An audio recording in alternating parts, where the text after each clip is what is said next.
In addition to the role of Will Kane in High Noon, Gary Cooper almost ended up with another role meant for John Wayne. Like John Wayne, Gary Cooper was an A-list actor during the golden age of Hollywood and one of the industry's most prominent Western actors. Having become famous long before The Duke, Gary Cooper was a major star during the 1930s, 1940s, and 1950s, pumping out a long list of successful films. And like the situation Wayne's career, Gary Cooper's westerns make up the vast majority of the actor's best movies.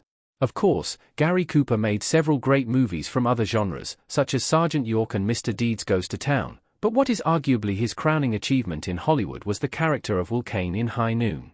After all, High Noon is widely regarded as one of the greatest westerns ever made. Interestingly, there was a scenario where instead of being Gary Cooper's best movie, it may have been remembered as one of John Wayne's westerns instead. John Wayne was offered the lead role in High Noon. Gary Cooper as William Kane and Grace Kelly as Amy Kane in High Noon. Before Gary Cooper was cast as Will Kane in High Noon, multiple actors were offered the part, the first of which being John Wayne himself. However, the Duke was quick to refuse the role, upset by the themes present in the script. John Wayne considered the entire story to be un-American, and took issue with its depiction of the Wild West, or America in general. In the movie, Will Kane tries to rally the people of his town to help battle a gang he doesn't think he can beat alone, but no one is willing to help him. Ultimately, he and his wife, played by Grace Kelly, find themselves on their own. This vision clashed considerably with Wayne's viewpoints. He was unhappy with its cynical portrayal of the American spirit, believing the townsfolk should have joined the battle.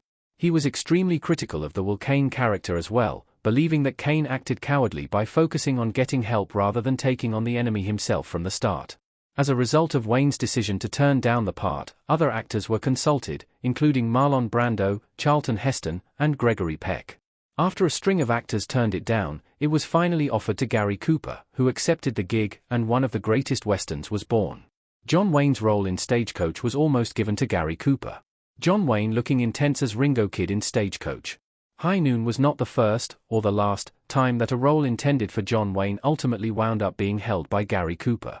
The first was actually Stagecoach, the 1939 western that morphed John Wayne from a B-movie actor into a true star. Stagecoach director John Ford, who had directed Wayne in The Big Trail, planned to cast Wayne as the Ringo Kid when the project was greenlit.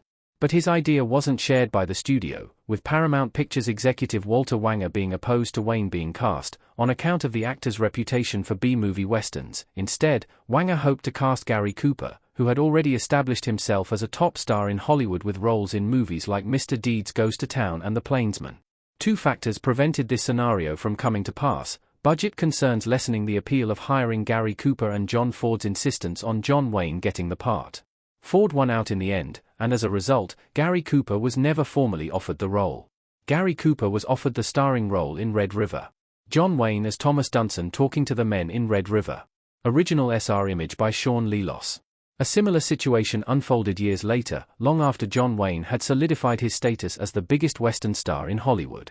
By 1948, the actor was already the go-to choice for several big-budget westerns, yet John Wayne was supposedly not first on Howard Hawks' list for the role of Thomas Dunson in Red River. Rather, that was Gary Cooper.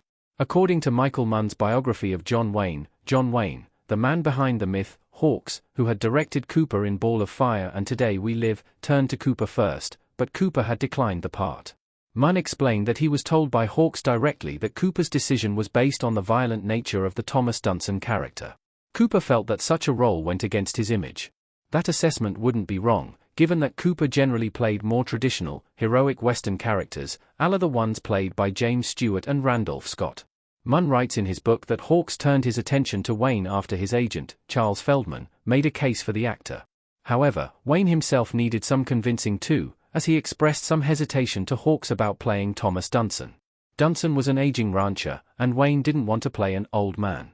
In the end, he took the part, and thanks to an opportunity being passed up by Gary Cooper, John Wayne was able to deliver one of the most memorable performances in his entire career.